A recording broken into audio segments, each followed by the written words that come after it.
फुटानी मतलब हो गया कि जैसे कि 2 कपड़ा है तो 4 चाहिए हमको, 2 तो मिल जाएगा जो आपका तन ढक दे। हाँ, फुटानी करिएगा तो इसका गारंटी नहीं है। तो ऐसा हुआ। और उसी समय क्या हुआ कि प्रिंट आउट करते करते अचानक एक ही प्रिंटर था यहाँ रखा हुआ, प्रिंटर काम करना बंद कर दिया। और उस समय गौतम जी, आदित्य जी सब कोई लगे रहे ठीक करने के लिए, नहीं ठीक हुआ। अब सब कोई चिंता में पड़ गए कि प्रिंटर था तो फटाफट कागज निकाला जा रहा था, जल्दी जल्दी काम हो रहा था, काम रुक गया। साहब ने कहा उस प्रिंटर की तरफ देखकर, मशीन है वो, मशीन निर्जीव होता है ना, हम लोगों में जान होती है, मशीन में तो जान नहीं होती है। मशीन को, उस प्रिंटर को देखा और कहा कि यार तुमने भी साथ छोड़ दिया। साहब कह रहे हैं हम लोग परेशान है कि प्रिंटर तो बंद हो गया, अब क्या होगा। और साहब बैठे हैं, प्रिंटर की तरफ देखे हैं और बोले हैं कि यार तुमने भी साथ छोड़ दिया। सारे लोग, हम लोग चुप रह गए। कुछ समय के बाद, थोड़ा समय बीता, साहब ने कहा कि जरा फिर से एक बार चला के देखो तो। और इतनी देर से कोशिश कर रहा था, नहीं ठीक हुआ था और वो मशीन चलने लगा।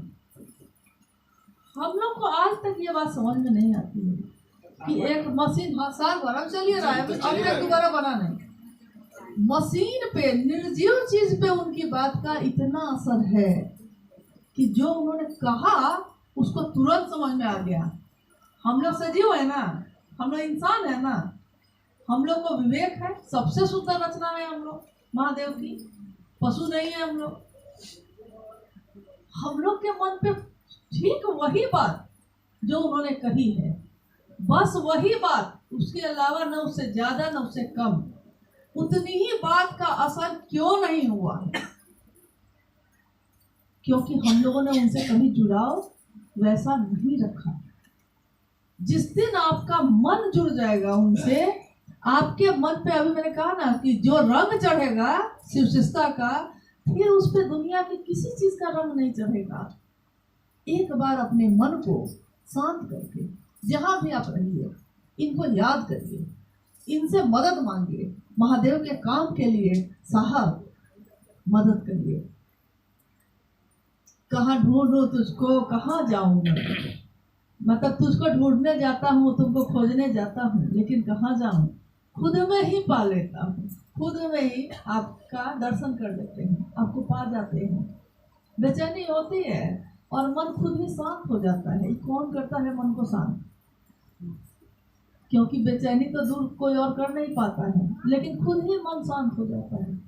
लगता है कि नहीं, वो है हम लोग के पास, हम लोग के साथ है, चल जाएगा। तो हम लोग के मन पे उनकी पूरी की पूरी छाप पड़े, इसके लिए हम लोग को भी सही तरीके से उनके मन के सामने खड़ा होना पड़ेगा। तो यही अनुरोध है, इस स्थान पे जब हम बैठे हैं, हमारे मन में फैले अंधेरे को वो दूर करें। हमारे मन में सत्य की जो ज्योत है, सत्य क्या होता है, एक ऐसी चीज जो कभी बदलती नहीं है। हमारा सत्य आज है, कल कुछ और होता है। इस फूल जो खिले हैं उसका सत्य आज है कि फूल खिले हैं, कल इसका सत्य बदल जाएगा, ये मुरझा जाएगा। लेकिन शिव का सत्य कभी नहीं बदला है, शिव की सुंदरता कभी नहीं बदली है।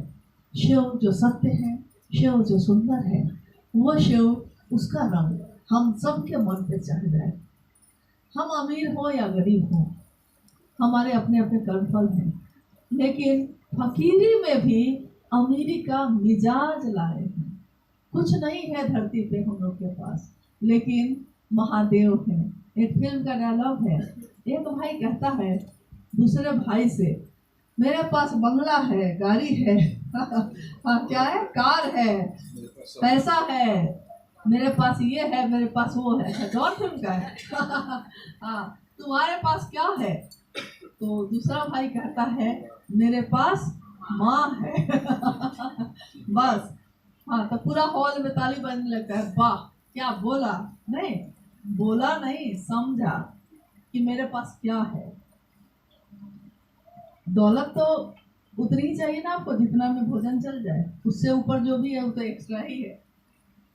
उतना ही जितना में कपड़ा तन ढक जाए, उतना ही जितना में छत का एक चौबरिया बन जाए, छत रह जाए।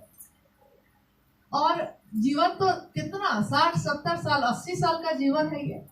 साहब ने कहा कि 70-80 साल के जीवन के लिए इतनी योजना बना रहे हैं कि योजना खत्म ही नहीं हो रही है। 10 साल के हुए तब 20 साल का योजना बना रहे हैं। लगता है जैसे